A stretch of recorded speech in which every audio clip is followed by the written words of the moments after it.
Hey there, I'm Beverly. Let me take you on a journey of self-discovery, heartbreak, and resilience. You see, for years I felt invisible, stuck in the background of my own life, while my family revolved around someone else. But today I'm standing in the light, and I want to tell you how I got here. Let's start from the beginning. I'm a 29-year-old painter living in the heart of Baltimore City, chasing my dreams one brushstroke at a time. It sounds like the kind of life people romanticize, bohemian, creative, full of inspiration.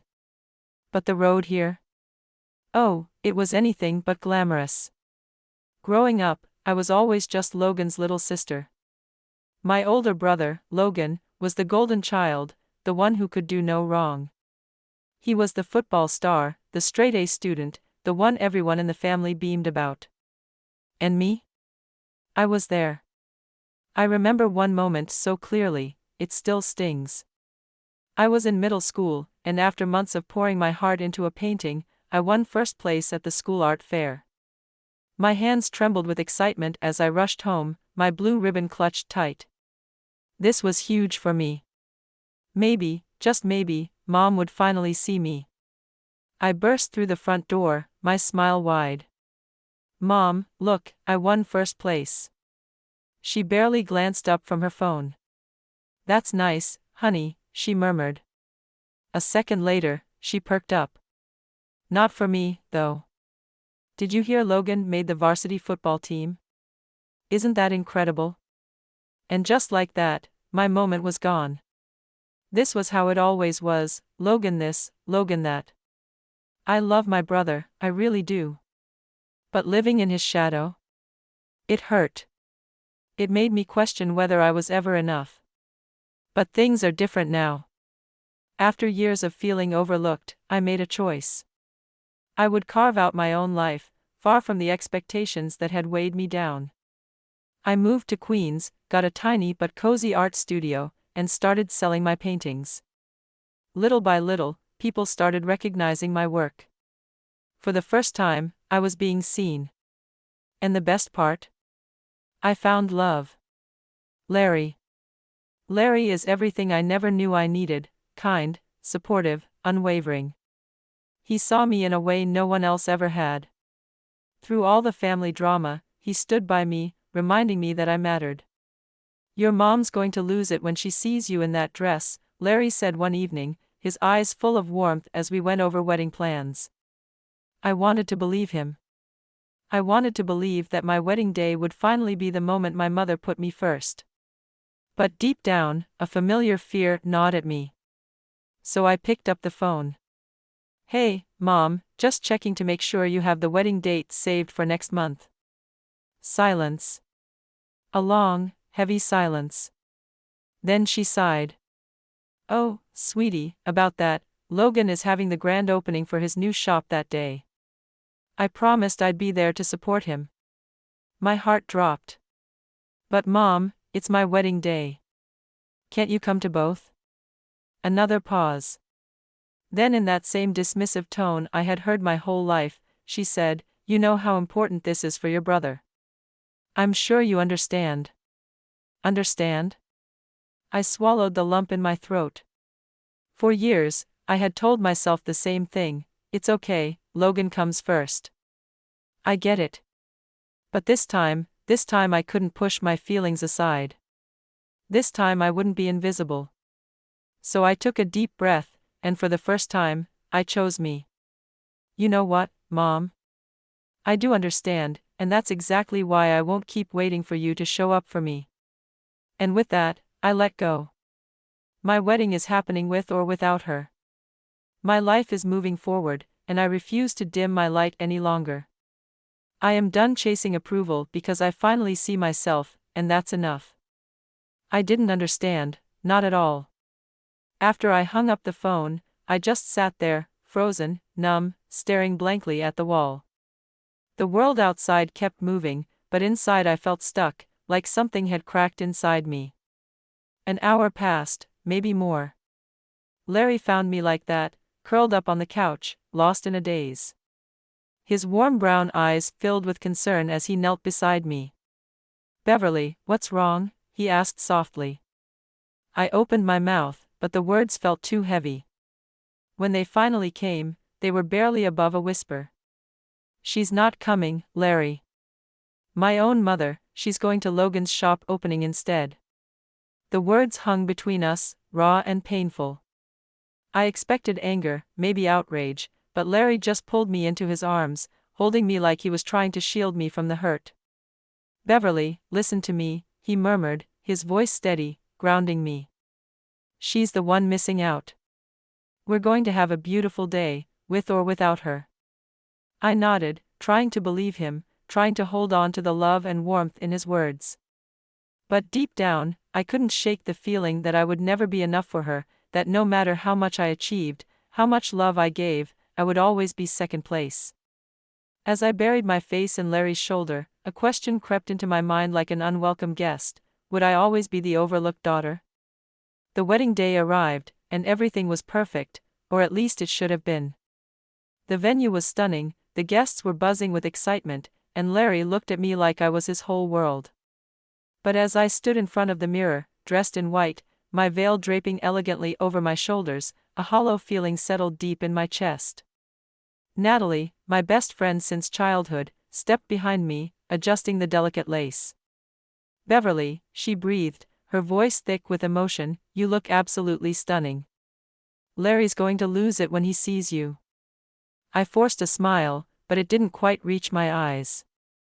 Thanks, Natalie. She caught the hesitation in my voice immediately. Her fingers gently squeezed mine. I know, she whispered. I know. I know you wish she was here. I swallowed hard. She didn't even try, Natalie. She didn't even pretend it mattered. Natalie held my gaze in the mirror, her expression filled with quiet understanding. I won't tell you it doesn't hurt, but don't let her absence ruin this for you. This day isn't about her. It's about you and Larry. I nodded, inhaling deeply. She was right. And yet, as I walked down the aisle, as I looked into Larry's loving eyes, as I recited my vows, my heart still felt the weight of that empty seat in the front row. Larry must have sensed it. He squeezed my hand just before the officiant spoke the words that changed everything: I now pronounce you husband and wife. As Larry's lips met mine, I let myself melt into the moment. This was real. This was my future. No more waiting for people who refused to see me. I was done chasing. Months passed in a blur of paintbrushes and late nights in my queen's studio. My art career took off in ways I had only dreamed of. A prestigious gallery invited me to showcase my work, and my paintings started selling faster than I could create them. For the first time in my life, I felt like I was standing in my own light. Larry was ecstatic. You're killing it, babe, he grinned, spinning me around in the kitchen one evening. We have to celebrate. For a while, life felt full, whole, like maybe, just maybe, I had finally moved on. Until one evening, when everything came crashing down. I wasn't even looking for it. I was just scrolling through my phone absent-mindedly when I saw it. My mother's social media post. There she was, beaming with pride at Logan's shop opening. A week later, another post celebrating his birthday with the whole family. Then another and another. A random Friday night dinner. A weekend brunch, a holiday party, every event, every time he called, she was there. My jaw clenched as I stared at the photos, my stomach twisting in knots. Larry must have noticed because he placed a gentle hand on my shoulder. You okay? His voice was soft but concerned. I turned to him, my hands trembling as I held up my phone. She's there, Larry, my voice cracked. Every single time, every single event, no hesitation, no excuses. The floodgates burst. The years of feeling unseen, unheard, unwanted, it all poured out of me. Larry didn't try to stop me. He just listened, holding me tight, letting me grieve the mother I had always wished for but never truly had. That night, as I let my tears fall freely, I realized something. I will never be the daughter she chooses first, and maybe that's okay. Because I was done waiting to be loved the way I deserved. I had my own life, my own success, my own family with Larry, and that was enough. My hands trembled as I dialed her number. My stomach twisted with nerves, but I had held my tongue for too long. This time, I wasn't going to swallow my feelings. She answered after the second ring, her voice cheerful, as if everything was fine. "Beverly, is everything all right?" "No, Mom, it's not." I took a breath, trying to steady my voice, but the anger and hurt bubbled to the surface before I could stop it. "I've seen your posts. Every single event, every milestone. You were there for Logan, but you couldn't even show up to my wedding." A pause, then an exasperated sigh. "Oh, honey, don't be so sensitive." Her voice had that familiar edge, the one she used when she thought I was making a big deal out of nothing. "You know your brother needs more support with his business. It's not personal." I clenched my jaw, my fingers gripping the phone so tight they ached. I didn't need support on my wedding day. My voice cracked, years of pain lacing every word. "You've always been so independent, Beverly. I thought you'd understand." "Understand? Understand what?" "That no matter how much I achieved, how much I fought for your attention, I'd never be as important as Logan." The realization hit like a punch to the gut. From where I'm standing, it looks like Logan is your golden child, and I'm just an afterthought. "Beverly, you're being dramatic." That word burned. It was always the same, whenever I called out the unfairness, whenever I let her see the pain she caused, I was the problem, not her. "You know I love you both equally," she continued, but it sounded hollow, rehearsed. I let out a bitter laugh. "Really? Because I don't feel loved equally, not even close." She sighed again, impatient. "Maybe when you have kids of your own, you'll understand." "Understand what?" "How to play favorites." "No, thanks." Silence. Then, without another word, I hung up. My hands were shaking as I lowered the phone.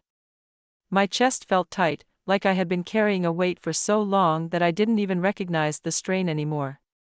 Tears burned in my eyes as Larry walked in. He took one look at me and crossed the room in an instant, pulling me into his arms. "You didn't deserve that," he murmured against my hair. "Your mom's behavior is toxic." I exhaled shakily. "What am I supposed to do, Larry? She's still my mom." Larry pulled back just enough to meet my eyes, his expression soft but firm. "Maybe it's time to create some distance. Focus on your art, on us. You don't need that negativity." He was right. I had spent years waiting for her approval, chasing a love that never felt whole. And for what? I took a deep breath. "I'm done." The words felt final, strong. That night, I blocked my mom and Logan on social media. It wasn't easy. It hurt. But as soon as I did it, I felt lighter, like I had finally stopped dragging chains I was never meant to carry. The next morning, I stepped into my studio, picked up my brush, and for the first time in years, I felt free. 3 years later, life moved fast. My art took off in ways I had never imagined.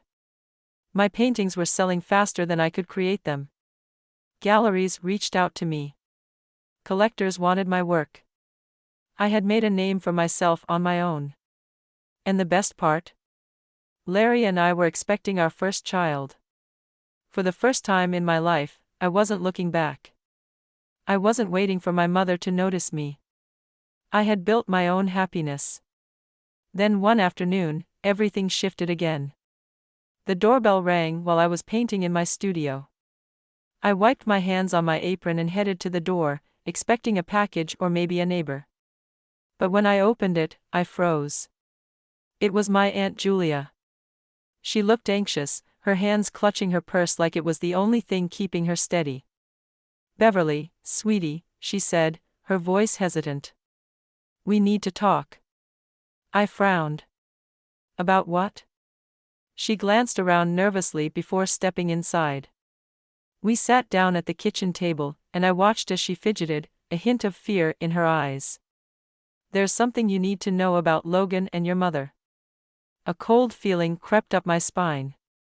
What's going on? Julia sighed, then looked me straight in the eye. Logan's business.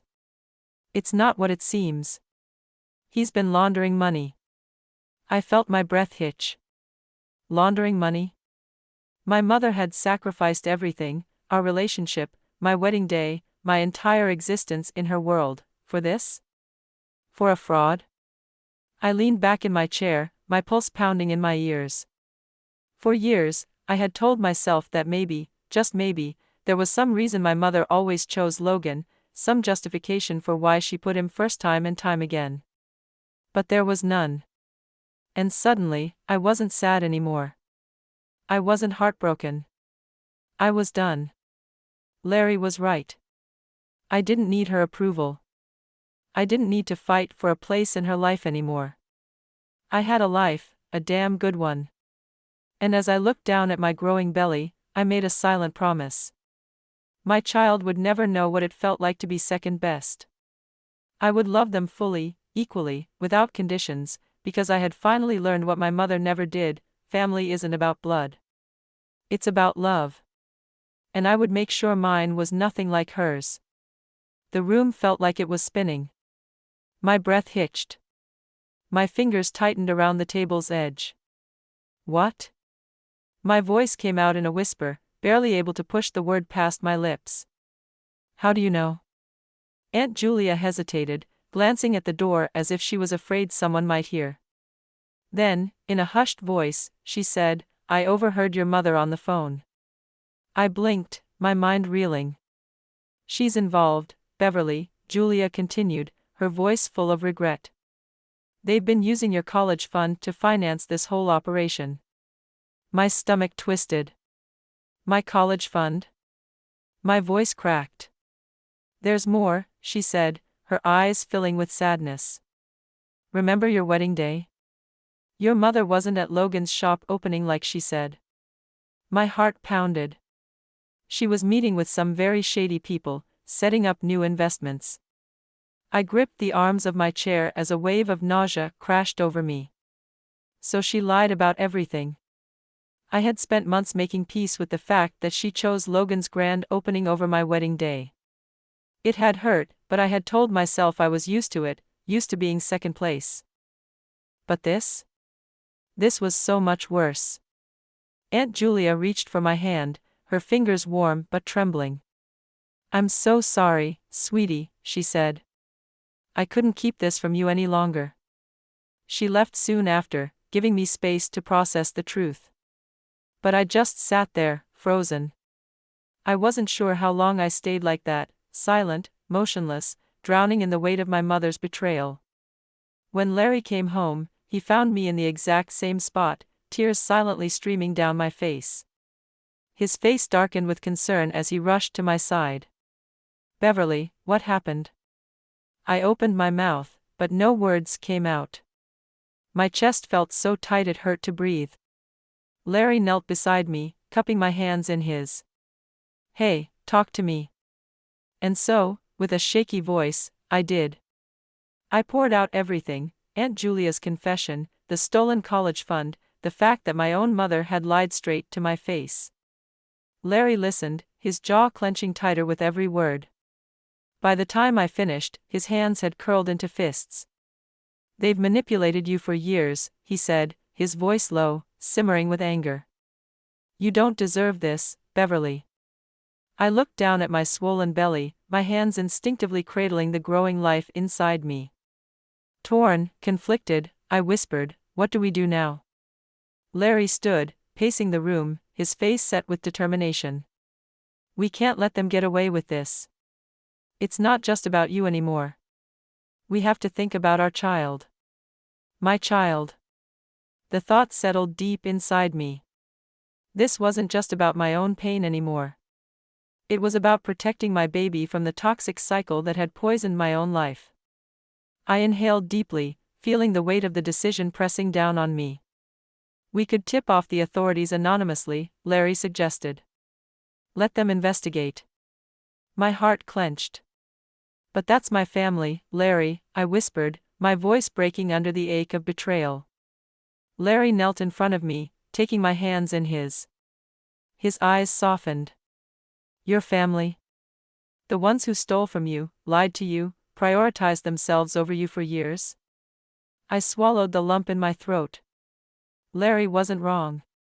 My hands trembled as I picked up my phone. This was it, the moment I stopped being a victim and took control of my life. I dialed the number for the local police station, my heart pounding in my ears. A calm voice answered on the other end. Hello, I'd like to report some suspicious financial activity. As I spoke, I felt something shift inside me, like a heavy chain being broken. A lifetime of waiting for my mother to choose me, to love me enough, was over. When I hung up, Larry pulled me into his arms. You did the right thing, Beverly. I'm proud of you. I nodded, my vision blurred with tears. I just hope I can live with what I've done. Larry placed a gentle hand on my stomach, his thumb brushing against my skin. They made their choices, he said softly. You're protecting our family, our future. And as I felt our baby kick for the first time, I knew he was right. It was time to break free. 3 years later, time flew by in a whirlwind of paint, love, and late-night baby cries. My art career continued to soar. My work was displayed in galleries across the city, but none of that compared to the moment I held my daughter, Diana, for the first time. She was perfect. Larry beamed beside me, kissing my forehead. She looks just like you, Beverly. I smiled, lost in Diana's tiny fingers as they curled around mine. I was so focused on her that I barely noticed when Larry turned up the TV in the hospital room. Then the words hit me like a freight train. Breaking news, local businessman Logan Thompson arrested on charges of fraud and money laundering. My head snapped up. Footage played on the screen, my brother in handcuffs, being led away by police officers. His face, once so smug, was now pale and stunned. The weight of everything settled deep in my chest. Larry reached for my hand, squeezing gently. You okay, babes? I blinked, my mind swirling with too many emotions to name. I don't know. It feels surreal. Just then, my phone buzzed. I glanced at the screen. Mom. My breath caught. Larry saw the name and met my eyes. You don't have to answer. I hesitated, staring at the screen as it kept vibrating. This woman, the one who had dismissed me, ignored me, betrayed me, was now calling me. Maybe she wanted to yell. Maybe she wanted to beg. But I didn't owe her anything. Without another thought, I silenced the call. Larry smiled softly. You really are free now, aren't you? I looked down at Diana, her tiny chest rising and falling as she slept in my arms. I kissed her forehead, breathing in her warmth. I am. And for the first time in my life, I truly meant it. I paused before answering, Beverly, thank God you picked up. It's all a big mistake. You have to help us. My mother begged, her voice shaking. Help you? How? I asked, already knowing what she would say. We need money for Logan's bail, and I need a place to stay. They froze all our bank accounts. Anger rose inside me. Oh, so now you need me? After all these years of acting like I didn't matter? Honey, please. I'm your mother. Family helps family. I scoffed. You stole my college fund. You chose Logan's schemes over my wedding day. I'm sorry, Beverly. We can fix this, I promise. I looked over at Diana, sleeping peacefully in her crib. No, Mom. I have my own family to take care of. I can't get involved in your mess. But where will I go? What will I do? I took a deep breath. Figure it out, like I had to. Goodbye, Mom. I hung up, my hands shaking. Larry pulled me into his arms. You did the right thing, Beverly, he said softly. We can't let them drag us back into their problems. 6 years passed in a flash. Diana had grown into a lively little artist, and I was getting ready for my biggest art show yet. As I hung my last painting, Larry walked in with Diana. Mommy, it's so pretty, Diana said, her eyes full of wonder. I picked her up and kissed her cheek. Thanks, sweetie. Want to help me name this one? As Diana thought, Larry showed me his phone. Look at this, he said, showing me a news article, Logan Thompson sentenced to 16 years. Mother struggles to find work after scandal. I felt a strange mix of emotions, not sadness, not satisfaction, just something. You okay? Larry asked. I nodded, looking around the gallery. Yeah, for the first time in a long time, I really am. Just then, people started arriving, art critics, buyers, even some celebrities. Larry gave me a quick kiss. Go get babe. We'll be right here, cheering for you. I caught my reflection in a mirror. The insecure, forgotten daughter was gone. In her place stood a strong artist, a loving mother, and a devoted wife. Ready, Miss Thompson? My assistant asked with a smile. I squeezed Larry's hand and ruffled Diana's hair. More than ready. Let's do this. I stepped forward to speak to the crowd, feeling nothing but gratitude for the family I chose and the bright future ahead. The bad parts of my past were behind me, and as I started my speech, I knew the best was still to come. Now, let me ask you a question. If you were in Beverly's place, would you have told the police about your family's crimes, or would you have stayed quiet, even after they treated you badly for years? This is a tough choice, choosing between family loyalty and doing the right thing. What would you do? Share your thoughts in the comments. Your opinion could start an interesting discussion. If you liked Beverly's story and want more like this, don't forget to like and subscribe. Your support helps us bring more great stories to life. Thanks for watching.